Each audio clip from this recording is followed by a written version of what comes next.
हम इंसान भी बहुत अजीब हैं, क्योंकि हमें हमेशा दूसरों की ही चीज़ें भाती हैं ना।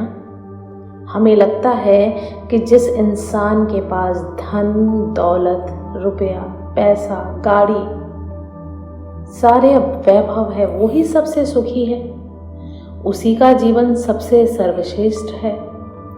क्या आपको भी ऐसा ही विचार आता है?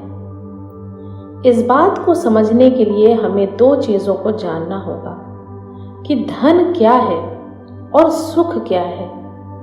क्या इन दोनों का आपस में कोई संबंध है भी या नहीं, या हम यूं ही इन दोनों को आपस में जोड़ते रहते हैं। इससे पहले कि आप इस गहरी बातों में खो जाएं, मैं आपसे निवेदन करती हूं कि आपने अगर चैनल को सब्सक्राइब नहीं किया है तो प्लीज़ अभी सब्सक्राइब कर लें, क्योंकि आज की कहानी इस बात को ही बताती है कि धन और सुख का कोई मेल नहीं। ये बिल्कुल भी जरूरी नहीं है कि धनी व्यक्ति ही सुखी है, या जो व्यक्ति सब कुछ त्यागने की क्षमता रखता है वही सबसे सुखी है। भगवान गौतम बुद्ध की अनेकों सीख में से ये एक सीख अगर आज आपने समझ ली तो जीवन बहुत सुख से बीतेगा, क्योंकि सुख ढूंढने से नहीं मिलता। सुख हमारे चारों ओर नहीं है, सुख किसी चीज में नहीं है, सुख हमारे अंदर है। और इस सुख को आपको बाहर नहीं ढूंढना, बल्कि अपने अंदर गोते लगा करके ही ढूंढना पड़ेगा। सुख की परिभाषा कोई बता ही नहीं पाया, क्योंकि सुख को हर किसी ने धन दौलत से ही मापा। भगवान गौतम बुद्ध ने अपने विचारों से लोगों तक इसी बात की पूर्ति कराई कि सुख आपके अंदर है, सुख का धन से कोई लेना देना नहीं। तो चलिए शुरू करते हैं हम अपनी आज की कहानी, जो इस बात से प्रेरित है कि किस प्रकार से सुख की क्या परिभाषा है, सुख कहाँ ढूंढोगे तो मिलेगा। क्या सुख बाहर है या आपके स्वयं के अंदर? इस बात को आज आप भली भांति जान लेंगे। एक दिन भ्रमण करते हुए गौतम बुद्ध के एक शिष्य ने गौतम बुद्ध से पूछा कि त्याग क्या है, त्याग का महत्व क्या है। तभी गौतम बुद्ध ने अपने सभी शिष्यों को एक स्थान पर बैठने का आदेश दिया और त्याग का महत्व समझाते हुए उन्हें एक कथा सुनाई। क्योंकि त्याग का कहीं ना कहीं संबंध सुख से है। किसी देश में एक राजा राज करता था। वो बहुत ही अभिमानी था, अपने बराबर किसी को समझता ही नहीं था। उसका विशाल राज और राजकोष धन से भरा हुआ था। उसके पास बहुत बड़ी सेना थी। उसके आसपास नौकर चाकरों की पलटन लगी थी, जो हर घड़ी उसका हुक्म बजाती थी, और इतने चापलूस उसके चारों ओर घूमते थे, जिसके कारण उस राजा का अहंकार बहुत बढ़ा हुआ था। संयोग से एक दिन एक फकीर उस राजा के पास आया। उसके चेहरे पर अत्यधिक तेज था और आंखों से प्रेम टपक रहा था। उसने राजा की ओर देखा और उसकी भाव भंगिमा से क्षण भर में ताड़ गया कि राजा धन दौलत और सत्ता में चूर चूर है। उसकी भीतर की आंखें बंद थी। अपने स्वभाव के अनुसार राजा ने अकड़ कर पूछा, फकीर बोल, तुझे क्या चाहिए? मुस्कुराते हुए फकीर ने कहा कि राजन, मैं आपसे कुछ लेने नहीं, अपितु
नहीं महसूस हुई।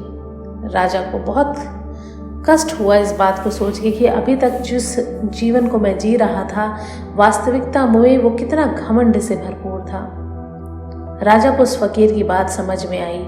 राजा ने हाथ जोड़कर फकीर से माफ़ी मांगी और कहा कि मुझे रास्ता दिखाने के लिए, मुझे सही रास्ता दिखाने के लिए आपका बहुत बहुत धन्यवाद। ये कहानी ये सीख देती है कि सुखी वो नहीं जिसके पास धन दौलत रुपया पैसा है। सुखी वो व्यक्ति है जिसके अंदर त्याग की भावना है, जो देता तो है दूसरों को, लेकिन इस अहंकार से नहीं देता कि उसका अहम आगे आ जाए। जब भी किसी को दान दीजिए तो सदैव ईश्वर को साक्षी मान के दीजिए, क्योंकि देने वाला तो सिर्फ एक ही है, जो परमपिता परमेश्वर है। हम, आप या कोई भी व्यक्ति किसी को कुछ दे ही नहीं सकता। हम सब तो आगे ईश्वर के भिखारी हैं। देने वाला सिर्फ एक ही है। इस बात को मद्देनजर रखते हुए ही किसी को कुछ भी चीज़ दान में दीजिए। दान देते हुए अगर अहंकार आ रहा है तो मान लीजिएगा कि सब कुछ व्यर्थ है। जिस प्रकार से राजा को अपनी भूल का एहसास हुआ, मैं उम्मीद करती हूँ कि इस कहानी को सुनने वालों ने अगर कभी भी अपने अंदर इस भावना को महसूस किया है तो उन्हें आज इस बात का एहसास जरूर होगा।